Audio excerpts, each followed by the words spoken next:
Halo adik-adik, ketemu lagi dengan saya Ibu Meriani atau Ibu Mei.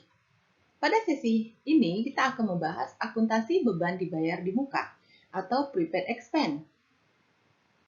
Setelah mempelajari video ini, Ibu berharap adik-adik bisa menjelaskan contoh beban dibayar di muka dalam kehidupan sehari-hari, menjelaskan contoh beban dibayar di muka dalam perusahaan, menjelaskan pengertian beban dibayar di muka menurut para pakar, menjelaskan pengertian beban dibayar di muka dengan sintesa dari pendapat pakar.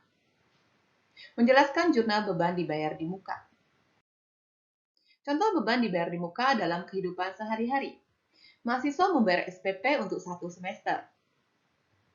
Karyawan membayar biaya asuransi untuk 1 tahun. Ayah membayar biaya sewa rumah untuk 1 tahun. Contoh beban dibayar di muka dalam perusahaan. Perusahaan membayar biaya sewa kantor untuk 5 tahun. Perusahaan membayar biaya bunga untuk 1 tahun. Perusahaan membayar gaji karyawan untuk 1 tahun. Perusahaan membayar premi asuransi kebakaran untuk 1 tahun. Semua contoh di atas menurut Kiso disebut sebagai beban dibayar di muka atau prepaid expense. Kiso 2012, beban dibayar di muka adalah sebagai beban yang dibayar secara tunai dan dicatat sebagai aktiva sebelum digunakan atau dikonsumsi. Pencatatan biaya dibayar di muka dapat dilakukan dengan dua pendekatan, yaitu pendekatan neraca dan pendekatan laba rugi. Contoh soal beban dibayar di muka.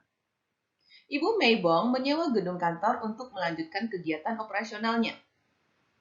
Ibu Meibong menyewa gedung untuk 2 tahun yang dimulai sejak tahun 2020. Biaya dibayar di muka untuk sewa gedung adalah sebesar 300 juta dan dibayarkan semua di tahun 2020. Dengan demikian, biaya sewa tersebut harus diakui bukan hanya di tahun 2020, tetapi biaya tersebut harus diakui selama 2 tahun, dibagi selama 2 tahun. Dengan demikian, biaya sewa yang diakui perusahaan adalah sebagai berikut. Biaya sewa 2020, 150 juta. Biaya sewa 2021, 150 juta. Contoh soal lanjutan, PT Meibong pada bulan Juni 2020 membayar premi asuransi dengan tunai untuk 12 bulan, senilai 24 juta. Maka jurnal umum yang harus dibuat berdasarkan pendekatan neraca adalah debit asuransi dibayar di muka sebesar 24 juta, kredit kas sebesar 24 juta. Pencatatan jurnal umum dengan pendekatan laba rugi adalah debit beban asuransi sebesar 24 juta, kredit kas sebesar 24 juta. Jurnal penyesuaian pada bulan Desember 2020 dengan pendekatan neraca, beban asuransi 14 juta, asuransi dibayar di muka 14 juta. Jurnal penyesuaian pendekatan laba rugi, asuransi dibayar di muka 10 juta, beban asuransi di kredit 10 juta. Contoh soal.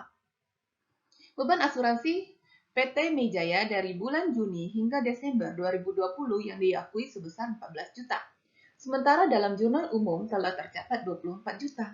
Sehingga agar penyusunan laporan laba rugi dapat melaporkan bahwa beban asuransi 14 juta, maka harus melakukan penyesuaian dengan cara kredit beban asuransi sebesar 10 juta. Pengakuan akuntansi beban dibayar di muka. Pengeluaran biaya di muka merupakan beban untuk periode di tahun-tahun mendatang. Tidak boleh diakui sebagai beban pada periode sekarang. Namun, beban tersebut harus dibebankan sesuai masa manfaat dari biaya tersebut. Biaya dibayar di muka merupakan beban perusahaan untuk periode yang bersangkutan. Jumlah yang dibayarkan tersebut merupakan uang muka dan termasuk dalam aktiva lancar, current asset. Pembebanan biaya melalui alokasi berdasarkan waktu atau jumlah terpakai yang sebenarnya. Pelaporan akuntansi beban dibayar di muka. Biaya yang dibayarkan perusahaan adalah uang muka dan dimasukkan dalam aset lancar di laporan posisi keuangan. Dalam laporan keuangan, beban dibayar di muka masuk dalam aktiva atau aset lancar. Referensi diambil dari Jeffrey Wagan tahun 2015 Financial Accounting IFRS Edition. Demikian sesi kali ini adik-adik, terus semangat belajar, mencapai impian dan cita-cita, jaga kesehatan. Sampai ketemu di video berikutnya, sampai jumpa.